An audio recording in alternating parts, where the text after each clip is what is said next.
Hello. Hello, everybody.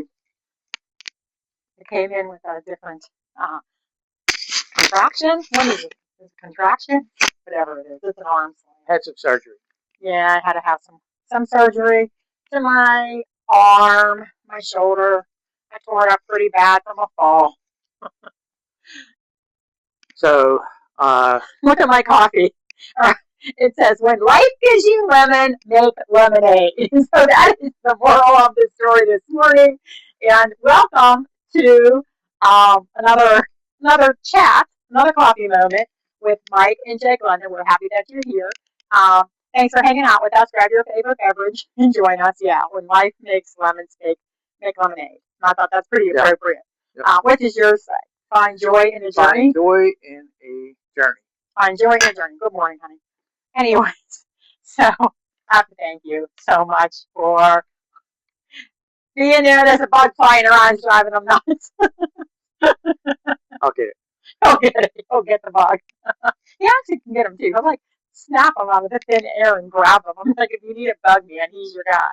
He's flying around. We have mosquito flying around over our heads. Anyway, I'm so excited. So I told you, hang out with us. We are going to be growing and this channel and hopefully the community, and just a great place for friends and family and anybody really that is wanting to have a cup of coffee and just hang out through chat.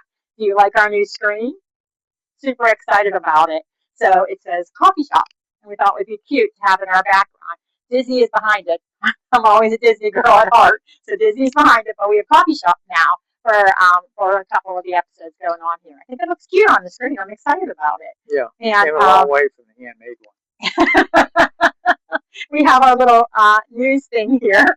It's just a prop. It doesn't work. We actually bought microphones, but we can't figure out how to hook them up yet. So you just have to talk louder. Yeah.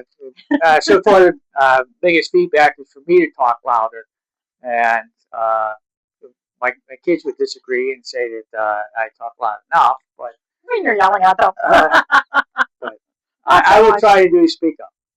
Yeah. So if you have any feedback for us, positive feedback that we can learn from and grow from, we're all for it. If you have any ideas for episodes that you'd like us to talk about or things that you want us to talk about, just drop it in the comments and we'll hit up on there. So it's just a place for everybody to hang out and have a cup of coffee. With Glenda's injury, that I've been her low end or low pay nurse. No pay nurse. No pay nurse. And he's getting better. Okay, so the last time I had a dental surgery done a couple months ago, and you literally.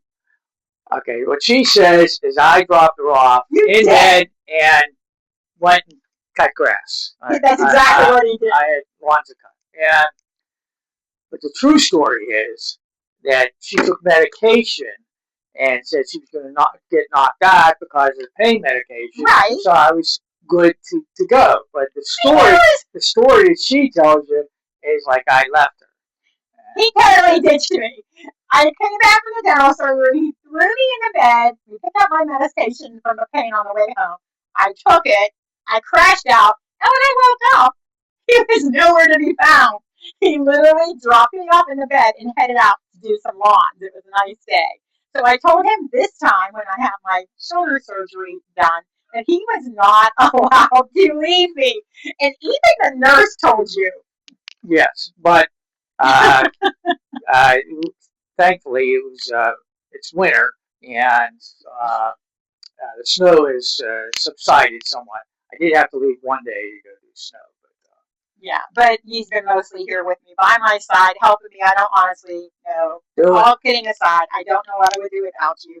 You have truly stepped it up this time. But I'm glad if I ever have to have surgery, I will schedule it on an off season, like late fall or winter, because he'll stay around to help me if I need him. But if it's during lawn season, I'm left to my own defenses.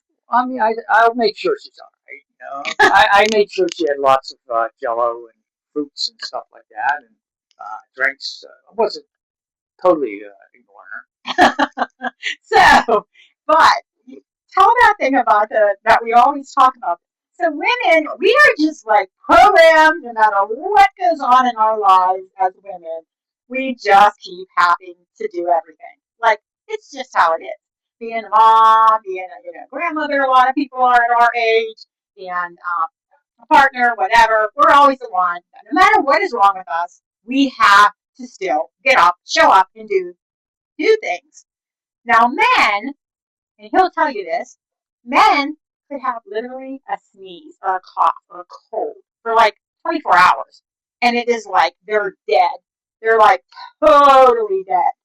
And how do you say it about women having babies? There's actually two jokes to something.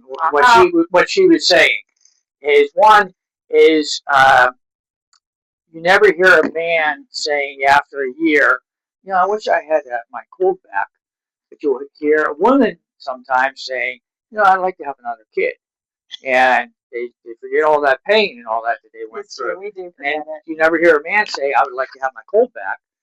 So that's why. And then the second thing is the with women. Women are true leaders, and we're kids at heart.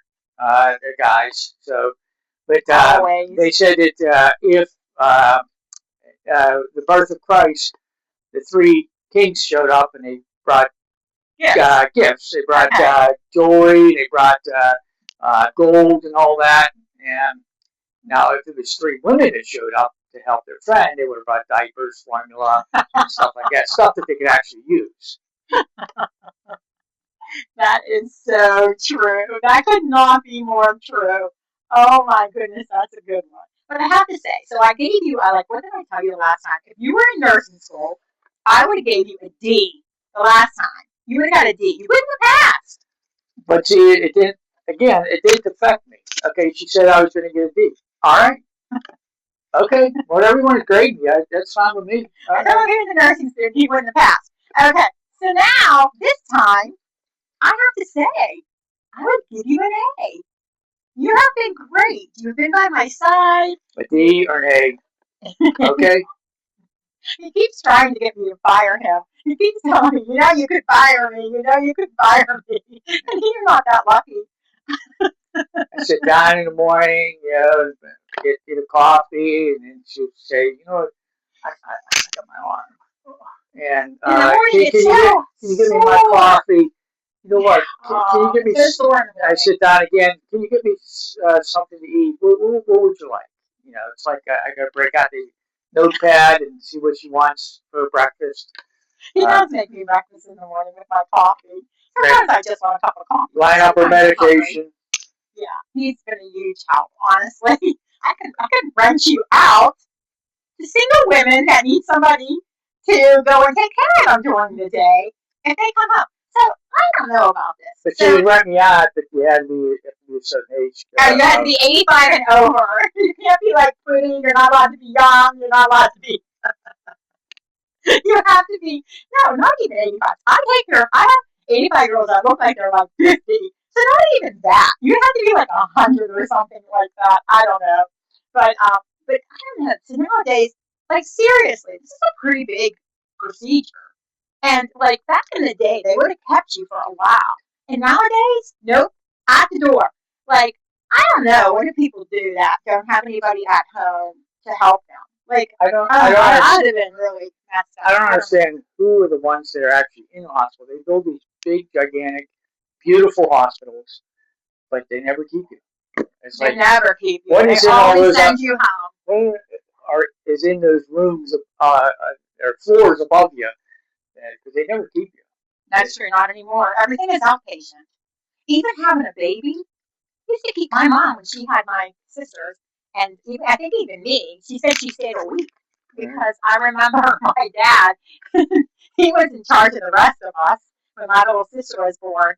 And I remember my dad said, "Well, go pick your dinner." And we opened up the upright freezer we had in the basement, and the whole thing was TV dinners from the top to the bottom because he knew he had to feed his kids for the week and didn't know how to cook really.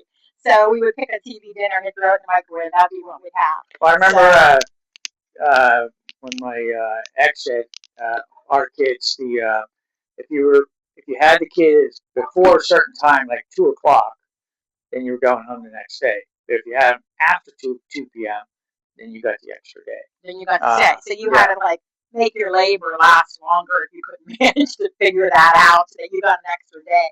But nowadays, you have to be in and out. If you have an uncomplicated pregnancy, you have to be out within 24 hours. It is just medicine nowadays is just so different than when I first started into it years and years ago. Yes, they do that. We did the Lamaze class. Oh, I forgot about Lamaze. I don't even know if they still do that. And then it's the guys. You're not really helpful during that process. I remember my ex, her and the doctor stopped, and they're watching Judge Judy. Oh, I love Judge Judy. I'm like, can we get back to having this baby? So and then when she did have, that was her second daughter. By this time, it's at 1 o'clock in the morning when she finally got in her room, and the nurses, they had switched shifts. Well, I was there all day so far, and I can't complain because I didn't do anything. She's the one that had the baby. Exactly. I'll explain. So then the nurses, well, maybe your husband would like to get you some ice chips. And she turns around and looks at me. And whatever look I gave her, she says, well, maybe not. Maybe he doesn't want to do that. Because I still had two little ones still at home that I had to go home, and they're going to be up in a few hours, and then have to bring them back to the hospital. So whatever look I did give her. It wasn't a good one. But anyways, thank you so much for taking care of me the last couple of days. I really appreciate it. I feel like the pain is coming and going. I'm managing it with the medication that they gave me, and resting it a lot, really. And anyway, so of course I have the PT to go to and whatever other therapy that I have. Long road ahead of me, but I have him by my side, so thank goodness I got through the worst of it, so that when I start all of that, I'm able to do hopefully a little bit more for myself and a little bit more. That'll be good because you'll be out and you won't be here. Because you'll be out. He does it. Weather's changing. Grass is going to start growing. He loves that time of year. Is spring your favorite? What's your favorite time of year? Like season. Spring. Spring is your favorite because everything comes to life. Yeah, everything comes to life. As far as here in Pennsylvania, you have the different seasons and all that. So it's just beautiful. See everything just come about. It puts everybody in a good mood. Yeah, I'm a Florida girl. Summer is always going to be my favorite. I don't care that it's hot. I'll go in the air conditioning if I have to. I'm a Florida girl, and I love the heat. I'm always cold all the time. So I finally feel like I'm not cold. I'm okay to be a little hot because at least you can escape it. It feels like when I'm cold, I just can't get enough blankets on me. Like no matter what I do, I can't get warm. So I would rather be hot. So, anyways, thanks again for helping me so much on this journey. I really appreciate it. All right. Until tomorrow, hang out with us and have a good rest of your day and stay safe. Take care. Okay, take care. Bye-bye.